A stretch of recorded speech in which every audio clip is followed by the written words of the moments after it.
Battle of the Challenges podcast with Vincent Cloud and David Lauer. And we're here to talk about the Duel, episode 4, Pushover. This is physical. This is a physical episode. Would you agree? Not only is it wrestling, but it's a pirate ship, a big-ass plank, and then it's like sumo wrestling while your hands are bound. Yeah, it was as physical as you can get without being able to beat the other person up, which is kind of unfortunate that their hands were bound.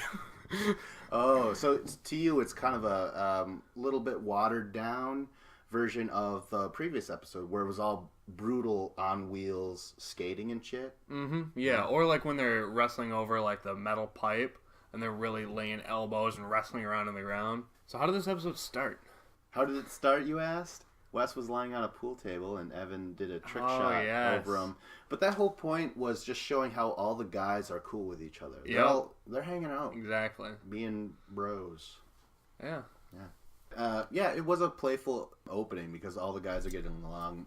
Kenny's got someone in a... Oh, he had him in the sharpshooter. Who was that in the sharpshooter? I don't remember who it was. I don't know who he had in the remember sharpshooter. Derek jumping off the top rope. He had to break it up. Yeah, breaking it up. Yeah, that was pretty cool. Shades of Bret Hart. Or Owen. Rest in peace. But that's cool, man. Because that wrestling, it's going to be transferred, again, to the fucking pirate ship in the giant plank. This mission called Pushover. What's at stake? Some golf clubs. Yeah, golf clubs. From Galloway. Plus, Callaway. Fucking, Callaway? Yeah, oh, see. I'm not a golfer. Callaway. I've golfed before, but I didn't know. Okay, well then if you're a golfer, who's David Nedbetter? Is he famous? I have no idea. Well, they're gonna is he famous? No. Well, not with the likes of Jack Nicklaus or Tiger Woods or Phil Mickelson. Not on that level. Maybe it's just an academy that he has. Yeah, I mean it might be like the America's biggest golf academy. I have no idea.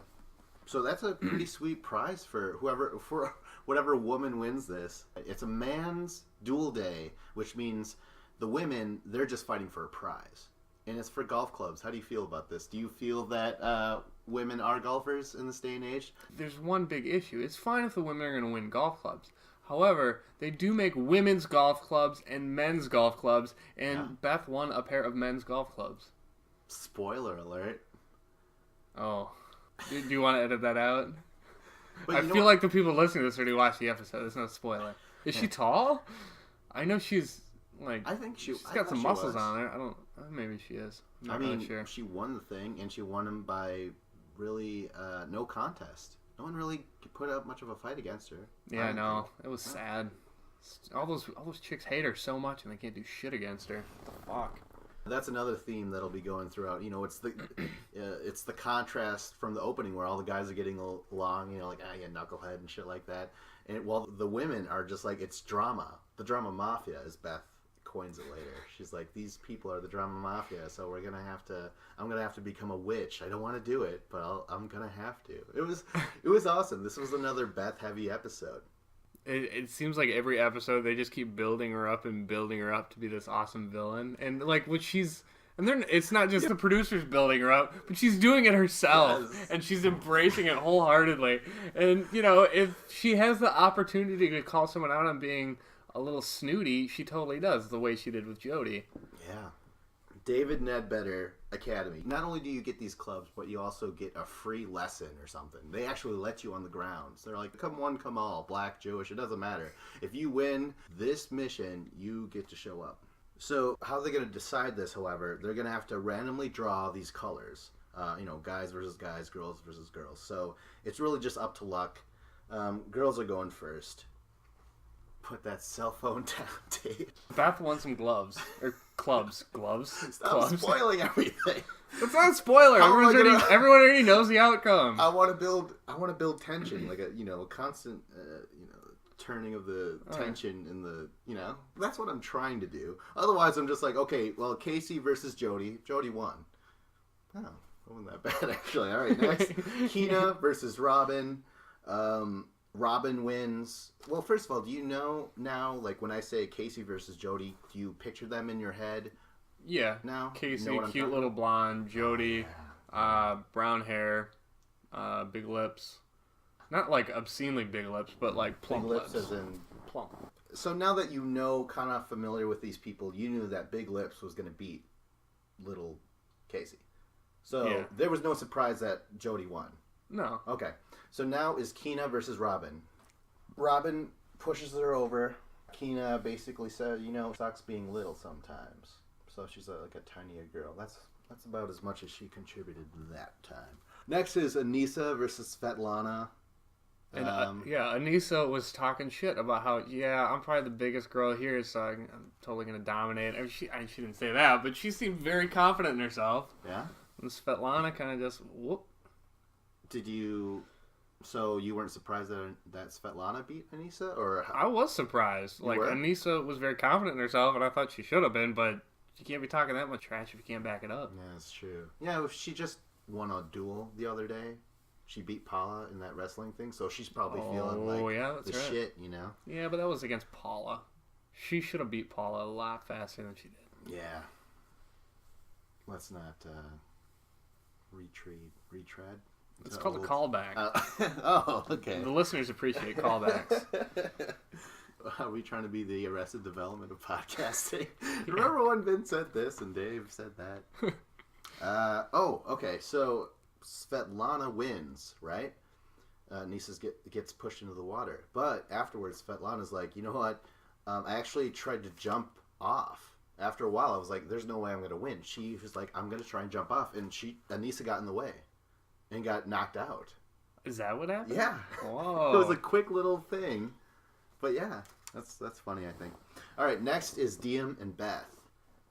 Beth just squash her. Yeah, instantly. And Boom. This sucks for Diem. This is another kind of shitty performance. Yeah. Remember last time she just plopped down and she was instantly DQ'd on the roller skates? Mm-hmm. Yeah. Not very impressed. But Beth moves on to the next round. And she's going against Jody, who, beat Casey earlier. Beth wins. Yeah, I don't really have too much to say about it. They were interesting. I feel like Jody should have done better against Beth, but I don't know. It's all just super quick scenes where you can't really take much away from it. Svetlana versus Robin. Svetlana's like, you know what? Robin is way more intimidating. She's just crazy. As in, like, I have no control over myself. I'll probably just kill you by accident. Crazy. And so maybe being that tentative to wrestle crazy-ass Robin led her to her downfall. I don't know. Either way, Robin did win. Anything to say about it? No. I mean, there's nothing really to take away from these things. All right.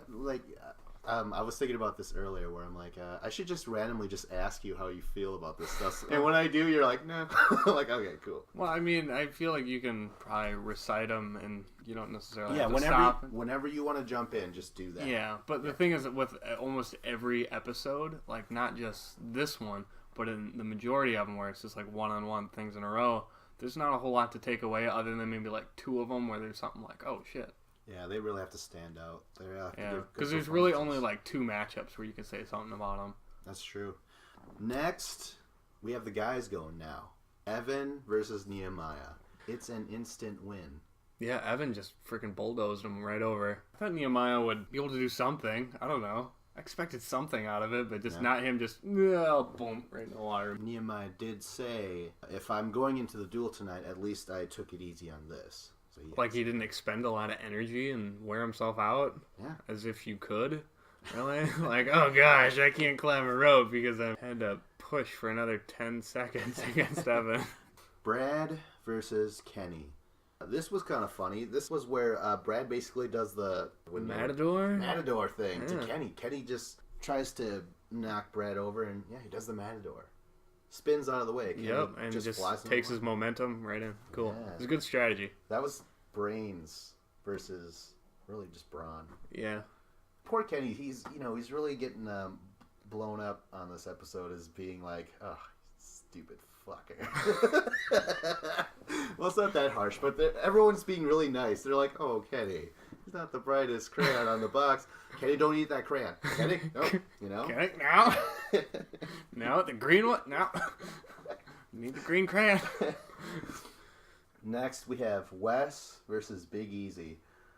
And oh man, yeah, it's exactly what you kind of expect. Whereas like anybody going against Big Easy was screwed, and Wes got the short end of the stick when he got paired up with him. But somebody was going to, and I think the only guy who could have done a better job against him would have been like Evan or CT. Yeah, Wes has that funny joke about like how he's basically how a little puppy moves the ball with his nose. Yeah. It was just kind of gentle and cute, and he was that little ball. And oh yeah, Big Easy was the puppy. CT versus Derek. I was like, my money's on CT, but Derek, he's the man gets low. He's the pit bull of the challenge. Yeah, he's a shorter guy to begin with, and so he just knew he's going to stay as low as possible. That way, you're not going to, weebles wobble, but they don't fall down. So CT's knocked into the water. I was like, holy shit, that's crazy, man. So now it's round 2 for the guys. Evan versus Brad. Brad wins. Nothing really stood out about that. I think that might have been a quick one, too. Who knows? Sorry. I didn't get to rewatch this episode a bunch of times like I usually do when I'm making the script, is like, as you call it. Or I'm like, it's not a script. Look, it just says Wes, Big Easy. Big Easy's underlined. And then Rolls dog. So it's... But I feel like when you say it, you could be a little more excited about it. You're like, and then what? Or, CT. Well, then, see, that's when you have to jump in, and you can... Well, why do I... No, you need to say it in, like, an exciting manner. But so like, and then this and this happened, and then this and this happened. And then I will jump in. But... Well, I can't... Yeah, but you can paint that picture that I don't even think to paint. You know what I'm saying? Like, it never occurred to me to make... I'm just suggesting that you think to paint along with me. We can both hold a brush. We're fucking painting. It's just I'm doing my own little thing. Mine's very paint by numbers. Because I have my numbers in front of me. Wes, you're being very Michael Cole, Easy, and I want you to be a little more JR. By God. Right. My God, he killed him. All right, I'll try and dress up the next match. Okay, so Brad did beat Evan. I'm not going to dress that one up. That's dead. That's over. Yeah. They had their time. Yeah, Brad did a good... You had your time. You could have jumped in. Oh, go ahead. Save it. You said Brad could have what? Well, you cut me off, and all I was going to say was Brad did a good job. Oh, I might be painting by numbers, but you... Like, what are you doing? Like what kind? How do you paint? But there's nothing to talk about with these like little one-on-one matches. Yeah, I feel like I do the paint by number, and then you come in and you do that style of splat paint that the kids love, and then the UV light and shit like that. It's art. Yeah. Next is Big Easy versus Derek. This is a completely like polar opposites. Yeah. The biggest guy versus the tiniest dude, and Derek wins. I couldn't fucking believe it. I'm like, all logic points to like, okay, Big Easy. All he has to do is stand there and he'll win. But Derek was too low. This is one where they were both basically like super low to the ground, almost like crawling. Yeah. I didn't dress up this next one at all. I just said Big Easy lost. See, okay, well, how would you improve this? I'm curious. Well, I would just like, and Biggie, I don't just say it with a little more pizzazz. You can, instead then. Well, you can't say a monotone and then have me say it with a bunch of pizzazz. We gotta both have pizzazz. We could both. Okay, I don't know how to. I can't dress it up if it can't be dressed. Okay, I know exactly. We're both telling the other person to dress it up, and we're like, "There's nothing to dress up." You know? Dress it. Yeah. No. Derek won. Next is. And he's going on to the finals. So now we get to the finals for the women. Beth versus Robin. For the clubs. Who's the biggest, strongest lesbian who's going to win, some golf clubs. Yeah. And some flannel shirts. Yeah, lumberjack attire. Yeah. Beth won.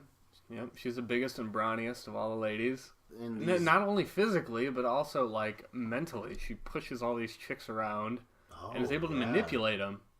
The way she's able to get up, like she realizes that people don't really like her, so she just plays into it and makes it even more. Like where she picked a Jody for Jody was giving a little bit of a tip to Rob, and she said, she whispered something to her, and then Beth sees it. She immediately calls her out on it and be like, hey, you're going to help her. And she just makes a bigger deal out of something that a normal person would have just said nothing, and it never would have made the show because people would just be like, whatever. That's true. And that's why she's on this show, because she's good television. Love her or hate her, she doesn't care. She'll work with it. Mm-hmm. So, good casting choice for this season. She's still giving us a lot of stuff. In fact, she coins the phrase the Drama Mafia, which she says Robin's in there, Jody's in there, Keena's in there, and Diem's in there. She's like, you guys are working against me. Why can't this be an even keel? So Beth wins the clubs. Yeah, and then she's going to go to David Ladderball or Golf Academy for a 3-hour lesson, wasn't it? 3 hour? That's what I thought it was a 3-hour lesson. Like a 3-hour lesson. Okay. Hopefully it's a free hour, because 3 hours of learning to golf would probably make me want to kill someone. Do you want to win that green jacket or not? You go there for those 3 hours, Dave. I don't think you just graduate from that little academy and then all of a sudden they're like, hey, now you're in the Masters. No, when you walk into that building, he's like, look at all these pictures. They're all wearing green jackets. You're going to take this 3-hour course. That's how good I am. Look at Tiger. There's 4 posters of Tiger there. He did not train Tiger. He did not train anyone who had a Masters jacket. Yeah, I thought we went over that. I had a lot of material on that coat, that jacket, that green jacket. But it doesn't apply to his teachings, all right? This is the final for the guys. This is for safety. This is important. Derek versus Brad. Right away, what's your money on? Who's the Mayweather? Who's the Pacquiao? Who's the guy who beats his wife? Which one's that? Well, I mean, I feel like fighting style wise, it would be, Derek would be Mayweather. Because he's all about strategy and style and technique. That's what Mayweather is. So Brad is Pacquiao. The fans like him for the most part. Derek, I mean, he looks like a redneck who would probably drive a pickup truck. Where's Derek from? The South? I feel like he's from the South. Yeah? I don't know. I'm sure he has lineage to the South somewhere down his family tree. But I'm sure his family tree is just a straight line. It's a telephone pole, really. Derek ends up really being a Mayweather because he does win. Mm-hmm. Because he's smart, he's dedicated, he's quick. He outthinks Brad. Brad really wanted to get payback because he's like, you know what? We're friends, but he took me out in Gauntlet too. Derek was always doing was allowing the other guy's strength to work against the person because they would push so hard and get their momentum going, and then he's so low and he just slink out of the way, and the other guy falls over him. Derek comes off as a wrestling type, like just the way he was moving. He might have had a wrestling background for sure. They didn't mention it, but I wouldn't be surprised at all. All right, man. So then the voting. They get down to the voting next, right? Yeah. Thank you. Yeah. I just turned the page, and you're like, "It's time to read that page, right, Vince?" I'm like, "Yes, it is." Sometimes I just like to point out I don't need to look at the page. The script. I didn't call it that. Look at this so-called script. It's just a line, a totem pole of just names. It's Derek, Jody, Evan, Robin, Brad. And do you have the list from the other ones? Because Wes made the comment, the same people picking the same people. I didn't bring that list, but for the most part, it is spot on. There's really a trend has been set for sure on this episode. So it's Derek. He goes for Jody. Friends, Jody, Evan. Evan and Jody, though, they were partners before. And they've voted for each other, so that's obvious. They're wearing the same T-shirt. Were they? Yeah. Evan votes for Robin. I think that's just because that's payback. Robin to Brad. Those are roommates. Brad for Diem again. Diem goes for Big Easy, though. Not for CT. I was kind of shocked. And, Big Easy of all people. Is it because they're just fresh meat people? Maybe that's where the love comes from, but who knows. Big Easy then goes for Svetlana. I guess around that time, that's when the friendships kind of end. I think it's Svetlana, then she goes for Kenny. How do you make this interesting, man? I don't think there is a way to make it interesting. Yeah. It is what it is. Yeah. It's kind of just that one thing at the end of the episode where they just start calling off names, and you're like, okay, yeah. And none of it really matters until you get down to the final 3-4 people. Yeah, so maybe I should keep going. So Svetlana. votes for Kenny. I don't know if they've ever voted for each other before. I can't remember. Kenny votes for Kina. Kina votes for CT. This is so bland. Oh, man. Just say it faster and more enthusiastic. Like, Yeah, but I can't be like, and you know what Kina did? She voted for CT. He's only got 2 letters in his goddamn name. How do you explain it? How do you exactly. explain yourself? Do the entire list like that. We'll just make it completely outrageous. No. Cool your jets. We're at the end of the list. This is where it gets interesting anyway. So we don't have to dress it up anymore. Oh, this was kind of cool, though. This was kind of funny. CT is saved. And in the group is Wes, Nehemiah, Beth, Anissa, and Casey, right? Mm-hmm. CT knows exactly what's going down. He's like, well, if I vote for Beth, she's just going to save Nehemiah. If I vote for Anissa, she's just going to save Wes. So I'm going to vote Casey. What do you think about that? Do you think that he was, again, making sure that we're all boys? You know what I'm saying? Like, we're all, like, good. So he's kind of making a nice political move, I felt. Mm-hmm. Yeah. And it was good that he just said it out loud and explained it to everyone. Yeah. So that way you can't get really butthurt. Or, I mean, I guess you can, but everyone knows the reasoning behind it. Yeah. I mean, if anyone's kind of butthurt about anything, it would probably be Casey, who's saved. So she has to make the final decision. Yeah, she had to. She ends up saving Wes. And that makes sense. They were partners in Fresh Meat. So there's some loyalty there. And CT's like, oh, man, you know, I'm kind of nervous. Nehemiah's got a lot to prove. He might just go straight for the top. And you thought that was pretty pompous of him, or what? Yeah. I mean, like, he's like, oh, he might just try to take down the head dog. And it was like, really? Okay, well, CT is not the head dog. Like, there's a top level of guys, but I think it consists of, like, 4 guys or 5 guys. I don't think there's, like, the one guy. And for CT to just proclaim that, like, oh, he's going to go for the top guy, obviously that's me. It's like, really? But you know what, though? I would have said CT is your campaign manager. I'm like, CT, you just gave that speech. You told Nehemiah that, hey, I'm not going to make the decision. It's all Casey. So you don't even have to be mad at me. So now Nehemiah is like, all right, I get to choose whoever I want. And he chooses Kenny. He says, because I don't feel like he's got that fire in him. He's all smiles. He's just, every time you see him, he's having fun. And I think maybe Nehemiah thinks that sees that as weakness, possibly. That translates to you're not doesn't really got the fire in his belly. Yeah, it picks the card. It's Ascension. Ascender. And now it's time for the Ascender. Explain Ascender, Dave. Here's the mic. Take it. Well, it's basically just a rope with knots tied in it. Oh, shit. A rope with knots in it. A rope with knots in it, and it's dangling from a contraption. How high, man? How high? I don't know how high. Maybe 15 feet? 15 feet? You can't even tell. It's so tall. 15 feet, maybe 20. I don't know why I'm dipping into Southern all of a sudden. All right, and then... But they climb the rope, and then once they're at the top, there's a bucket of puzzle pieces where they got to knock it down. How do they get to that bucket? Is there some sort of monkey bars in there or something? Yeah, the dangle bars. You call them monkey bars, I call them dangling bars. All right. You can dangle with your hands or your feet. Right. I feel you. Okay. For this competition, you're going to want to do it with your hands because, you know, you want to knock it down faster. With your feet, that's more just for fun and playing. So the puzzles, they drop, right? I'm guessing? They drop to the floor?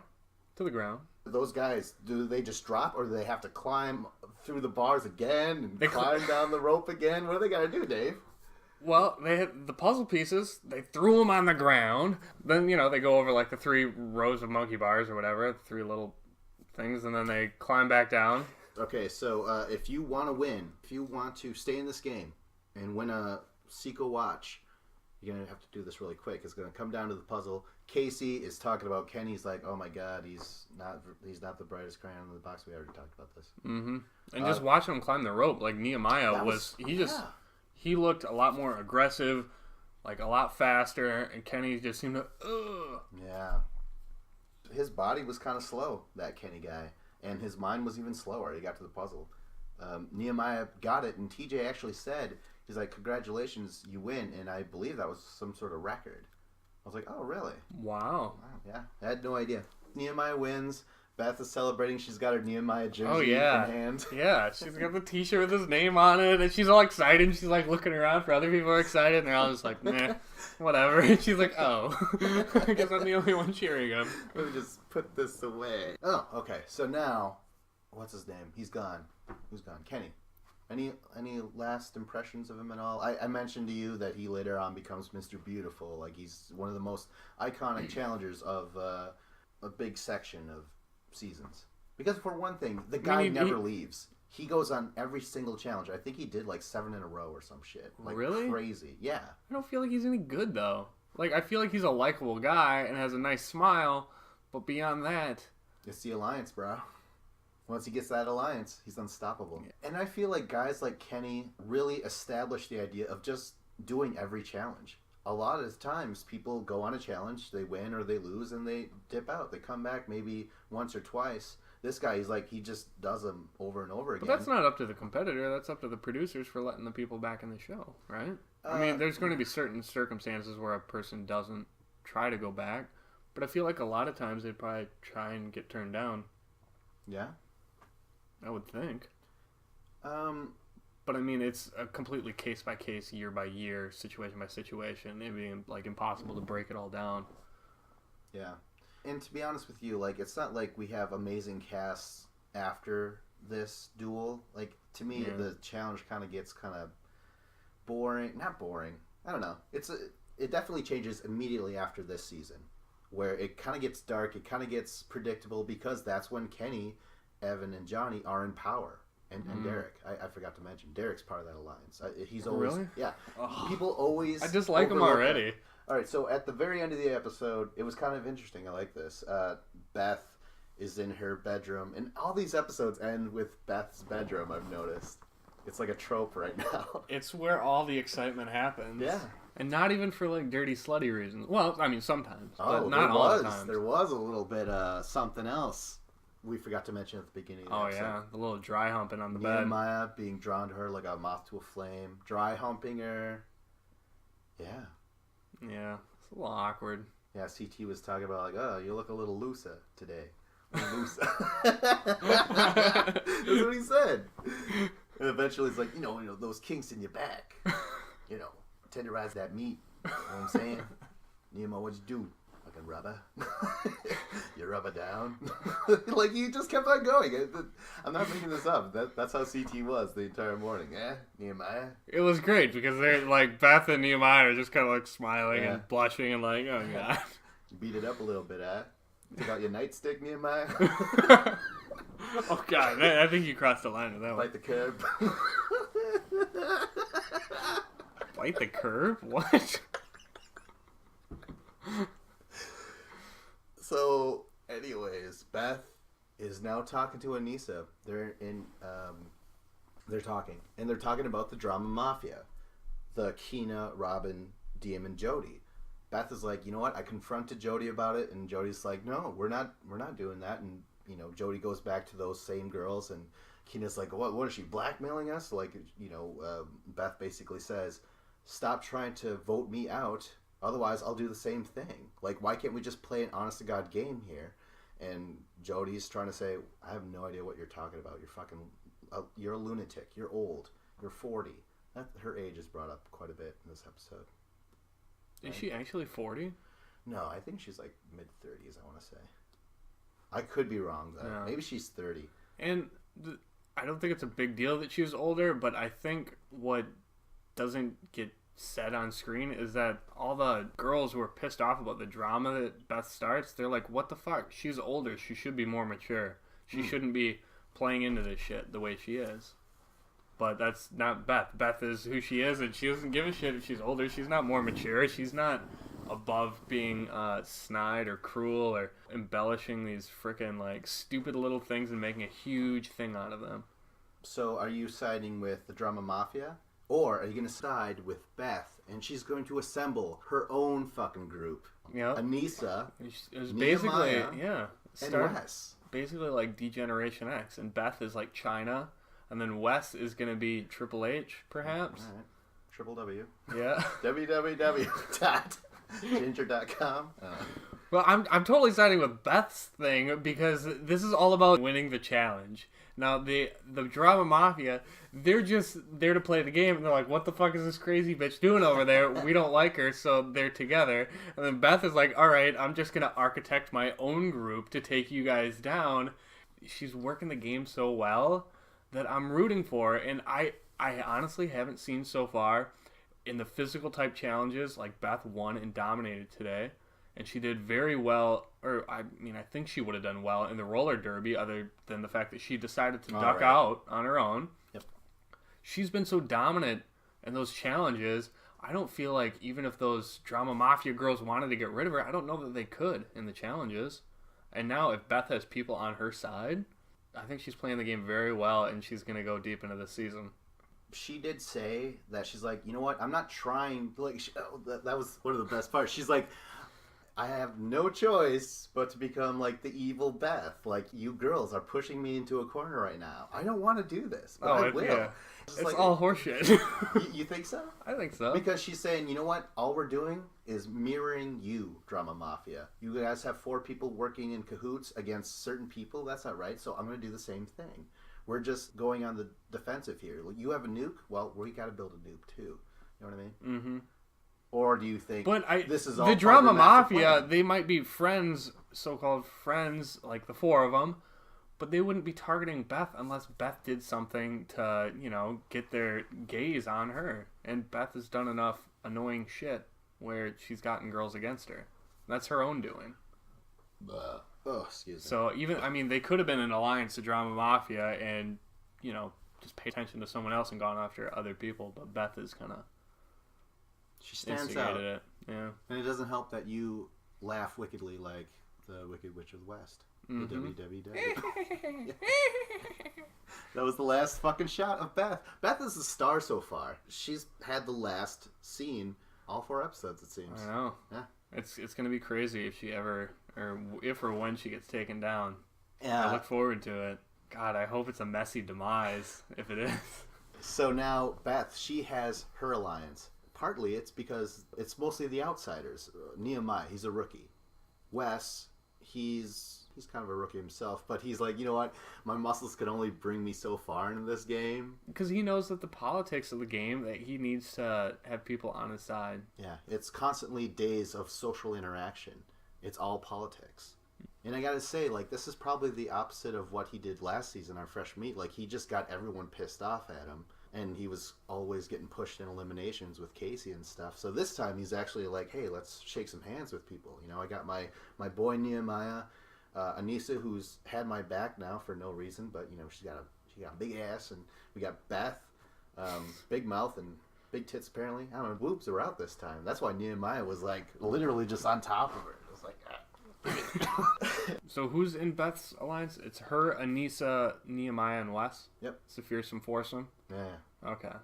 This is a cool episode because it got me excited for the future episodes. Yeah, you're right. Yeah, this was probably the better of the episodes we've seen. This is the best yet. Mm-hmm. Oh, I recorded my own podcast. Oh, do tell. I'm just saying, I'm covering the gauntlet. I already did the pilot, as they say in the business.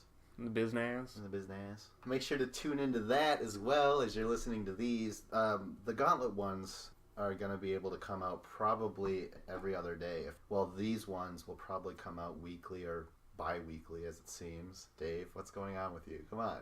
What? I have prior commitments. Oh, shit. And now you're going to have even more commitment coming up. God damn it. Yeah. Exactly. I might never do this. This might be my swan song. No, you gotta see the Never season again. through. For crying out loud. I'll do it solo, and I'll just you'll record your side, and then I will record my side, and then you can splice it all together. It'll be seamless.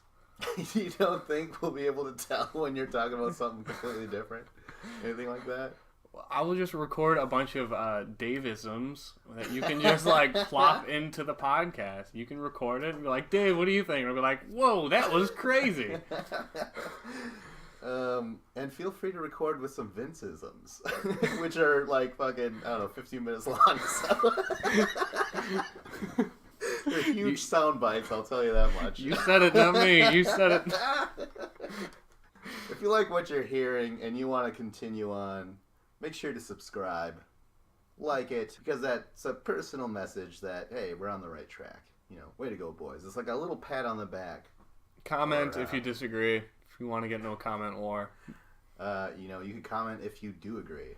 There's also that option. What? Hey. You can agree on the internet? I thought everyone had to disagree on the internet. 'Cause anytime I read anything, it says people disagreeing. I am Vincent Cloud. I'm David Lauer.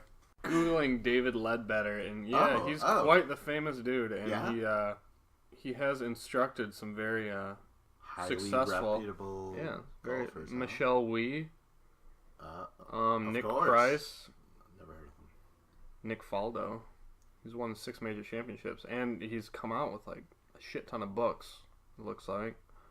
Did anyone win the golden jacket though? Because really, that's the only thing that matters in Happy Gilmore. Hey, just you know, I would have mentioned it if it would have happened. I didn't mention it, so obviously it didn't happen. Now you're just shitting on it.